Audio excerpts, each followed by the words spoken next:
একদিকে স্টার জলসা পরিবার অ্যাওয়ার্ড, একদিকে জি বাংলা সোনার সংসার। বছরের প্রথমেই বাংলার প্রথম সারির চ্যানেলগুলি একের পর এক তাদের অ্যাওয়ার্ড অনুষ্ঠান নিয়ে হাজির হচ্ছে। আগের ভিডিওতে জানিয়েছি ঠিক কোন তারিখে অনুষ্ঠিত হচ্ছে জলসা পরিবার অ্যাওয়ার্ড। সেই এক্সক্লুসিভ আপডেট আই বাটনে পেয়ে যাবে। এবার সামনে এলো জি বাংলা সোনার সংসার নিয়ে বিরাট আপডেট। অনেকেই জানতে চাইছিলে কবে হচ্ছে প্রোমো শ্যুট আর কবে হচ্ছে মেন ইভেন্ট। অবশেষে জানা গেল গতকাল অর্থাৎ 29শে জানুয়ারি হয়ে গেছে সোনার সংসারের প্রোমো শ্যুট।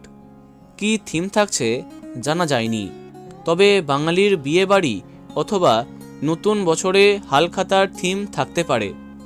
অপরদিকে সোনার সংসারের মেন ইভেন্টের জন্য দুটি টেন্টেটিভ ডেট প্রকাশ করেছে চ্যানেল।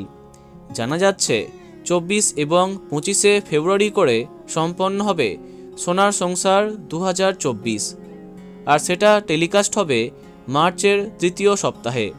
এখন দেখা যাক কি কি চমক থাকে আর কোন ধারাবাহিক সবথেকে বেশি পুরস্কার অধিকার করে। তো এই বিষয়ে তোমার কি মনে হচ্ছে কমেন্টে জানাতে পারো। ভিডিওটি লাইক এবং শেয়ার করো। এই রকম অনেক ভিডিও পেতে সাবস্ক্রাইব করো কারেন্ট পজ। ধন্যবাদ।